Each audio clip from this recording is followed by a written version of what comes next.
Hey guys, it's LoLo, and I am back again with Friedo Friedman. Hello, LoLo. Friedo Nation Productions. Today I want to talk about something. I want to talk about sin. I'm nervous enough when I talk to you anyway. No.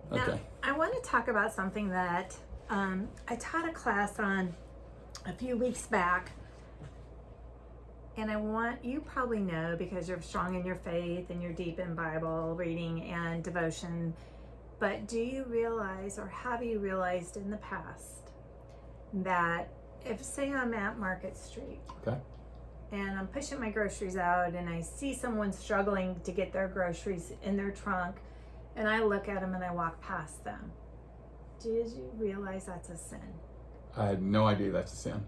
So knowing what to do that is right and not doing it is a sin.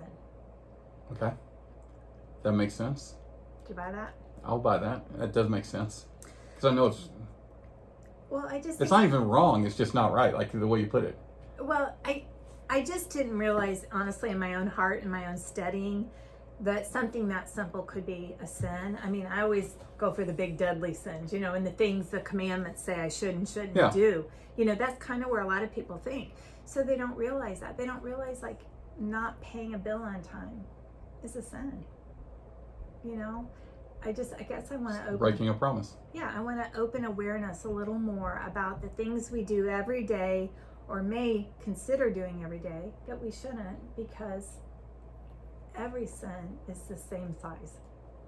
And I think Lexi said once on one of our podcasts that she had heard, and I think it was her mom's group, that if you took 2 stacks of Oreos, and these are your sins, so maybe you've got 3 or 4 Oreos there that you've sinned in that day. Maybe I've got 12 Oreos. When God looks down at the Oreos, all he sees is the top. He didn't see how many there are. Yeah. So your 4 sins are equal to my 12 sins. My 12 sins are bad. Yeah.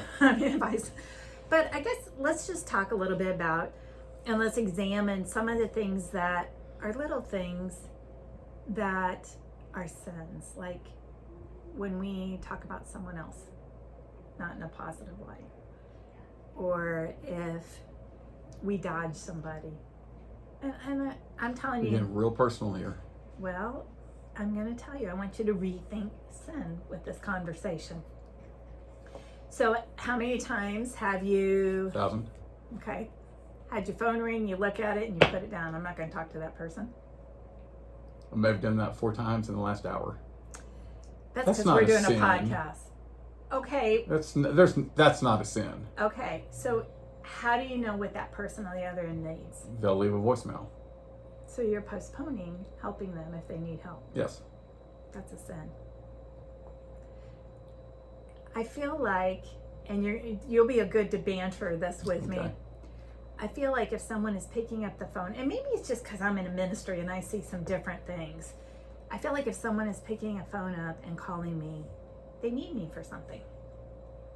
If they need me bad enough, they'll leave a message. So what if, okay, so let me give you an example. Okay. We went out for my birthday, been 10 years ago now, I can remember. And we went home, and Lexi said, I'm going to go to my friend's house and spend the night. And I said, that's fine. Well, about 3 to 4 minutes later, my phone's ringing, and it's a number I don't recognize. But something told me to answer it. And it was my daughter. She'd been in a car wreck, and her phone was somewhere in her car amongst the wreck, and someone let her use her phone. Now, how would all that have changed if I would have said, I don't know that number, and put it down? I may be a bad person for you to banter with. Yeah, go ahead. Because in that situation, I would answer the phone from... I'd be more likely, if Lexi was my daughter, I'd be more likely to answer the phone from the strange phone number than from Lexi. Because if I got a strange phone number, I think, okay, something's up. Yeah, that's weird. I know, it is. I'm sorry, that's really backwards. But I guess the thing I'm trying to say, so here's... I'm ruining you right now, I'm sorry. No, I'm telling you. So about, I don't know, 7, 8 years ago, I'm in bed. This is the last time I've had the flu. knock wood, I pray I never get it again. You won't, because they'll be diagnosed with as COVID, so it's okay. Well, okay. No one's ever getting the flu again. Okay, in bed for 2 days, miserable. All I can do is sleep. I can't eat, can't drink. My phone rings, it's my dad, and I don't even answer it. I can't talk to anybody. He called a couple times that night. Next morning he calls, and I'm feeling a little better, and I said, hello? And my dad said, I just want to let you know your mom is in the hospital, the heart hospital, and I just wanted to let you know. I felt terrible. Why didn't I pick up the first time? I was thinking of myself, not realizing someone was reaching out to me that needed help. And it ended up, because I was so sick and contagious, Wes went to the hospital. And really my dad wanted me to be there because he wanted me to help make a decision on surgery and where to have surgery. And I couldn't do it. I wasn't well. But fortunately, I have a very supportive husband that went in my place. But I look back and I look at those things differently. And you're probably saying I'm putting too much into it. That's exactly what I'm thinking. I know. I think you're being way too hard on yourself. I understand why. Yeah. But I think you're being way too hard on yourself for that. That's just a situation that happened. Well, it is, and I've forgiven myself for it. But Have you changed the way do you always answer the phone now? The only time I don't is when I see it says AT&T spam risk. Really? Yeah. Pretty much I will get the phone unless I'm teaching or we're doing something like this, like my phone's on Do Not Disturb right now. But I will say I'm a little bit worse at answering text. Okay, so here's the thing on the phone thing. I know we're talking about sin, but I think I've done a pretty good job training people. Not literally training them, but if you get a phone call from me, then it's something I need to talk to you about. It's because I don't call just to call. And if it's something that's not very pertinent or very timely, I'll send an email or a text. I'll reserve the phone call for something. If I call you, I need to talk to you right now. So why do you think most people make a phone call? I mean, You made me sound like such a jerk on these things. No, I'm just saying your answer is, if I'm calling you, I need something. Yeah, and I think a lot of people call me just to talk. Oh, see, I guess, okay, so point taken. Yeah. I understand what you're saying. But to me, I guess I'm just saying, could you look at that a little differently if someone called you? Or would you still continue to? No, okay, yeah, well, I'll tell you this. There are certain people that I know that if they're calling me, they need to talk to me. Yeah. There are other people that I know that are calling just, and there's nothing wrong with it. I'm not complaining, but there are a lot of people call, hey, just checking on you, want to see how you're doing and everything. And that's the phone call that. But okay, so if it's that's a nice phone call. But if it's a frivolous phone call, just, oh, I'm not doing anything, I want to talk to you, I think you have the right to say, oh, I'm sorry, I'm a little overwhelmed right now with work. Can I get back with you? That's okay. Mm-hmm. But at least you know and you're comforted that they didn't have an emergency at that time. Because you have a lot of friends. And people do rely on you a lot. I mean, I know you've gone and charged batteries. I know you've delivered food during COVID. You've done a lot of things. But don't you feel like, and I guess there's exceptions to everything, that if you saw a call come up on your phone, because I normally text you, I don't normally call you. Mm-hmm. Wouldn't you think that would be a little bit different? Like, why isn't she just texting me? Well, yeah, if you called me, I'd pick up and answer. Oh, when you'll take the call from that makes sense. Well, yeah, not only because I like you, but thanks. But no, because it's usually a text message. Yeah, I do, because that's our communication. Yeah, but I know if you're calling, okay, something's going on, something's up. Yeah, she needs to talk to me.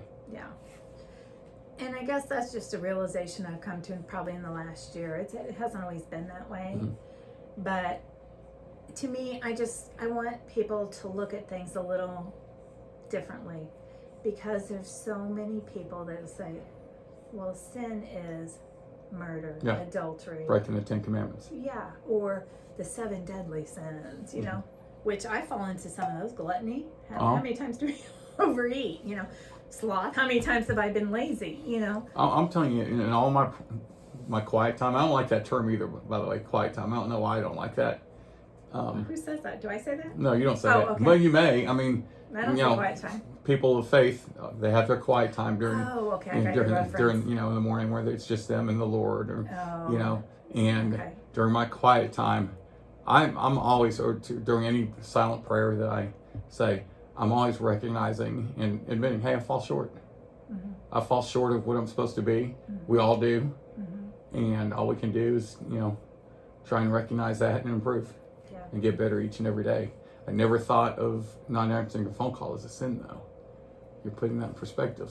Well, I'm just... Not doing what you know is right, or... Yeah, well, passing by something that you know is right, or like, I even say, some people, not in general, some people think that, well, if I pay my bill during the grace time, it's still okay. Yeah. But my husband has taught me, someone who has had money problems and problems paying her bill as a single mom, has taught me, you pay it a few days early in case there's a glitch, you don't get late fees. My husband say we will absolutely not pay a late fee or an interest charge if we have the money, which that's a huge blessing. And I don't want to belittle having that blessing, but people don't realize, borrowing, constantly is not what the Bible tells us to do. Well, I think, have I told you about Tyler, the special needs? I mean, I know of him. Okay, Tyler he's 34 now, and he is a special needs guy that I hate to say I mentor him because he's taught me so much more than I've taught him. We used to go to breakfast every Thursday, and we would go through the Bible and stuff. He's very spiritual. He's self-sufficient, lives on his own. He's a car porter at Classic Chevy, and he's very, his dad has a huge influence on him, and his dad taught him about paying bills. And the way his dad taught him, I'm not sure if his dad used this because he knew Tyler was very spiritual and very connected to the Bible and everything. But his dad explained to him that it's a sin not to pay your bills on time because that's a promise that you made. And I think that there's a chance that his dad was trying to tell him, you need to have good credit and you need to pay your bills. But he knew that the way to get through to Tyler was to, say, look, you made a promise, you're going to keep it. Right. And so what his dad taught Tyler was, you don't wait to pay your bills. You don't wait till Sunday and sit down. A lot of people do that, which is good. Just put your bills over here, and on Sunday you just write out all the checks. Tyler is, this minute he opens the bill, he writes the check and he mails it. It's amazing. Or he gets online. And Tyler's making barely above minimum wage. And I played in a golf tournament with the car salesman at Classic Chevy. And I said, hey, by the way, do you know Tyler? He goes, do I know Tyler? He said, let me tell you something about that kid. That kid, I've sold him his last 2 cars, and that kid's credit rating is better than any customer that I have. Awesome. That's awesome. Yeah. So, but yeah, you're making that promise. Yeah. And you don't think it's a big deal. And, in reality, it's, to wait till the grace period, it's not really that big of a deal, but you're not keeping your promise. Yeah. It's just simple things like that. I mean, it's more reflective, to reflect inward and say, it's not the big things that maybe God's not smiling on. Like God loves us no matter what. But can't we do better by... We can always do better. Yeah. And I've just caught myself kind of during this time distancing, and that's not how I was before. And I don't mean social distancing, but I mean not recognizing needs like I saw before. And so that's what brought this whole conversation up. Yeah. To make you think and to make me be better. Maybe I'll start answering the phone. I might have to start testing you. You should. Well, no, if you call me, I'll answer. Well, no, I know that. I know I'm on the call list. That I'm the good list. Look, I've gotten 3 text messages while we're... I appreciate you focusing on this. All right. Well, we'll find another topic and we'll be back. Awesome. Okay.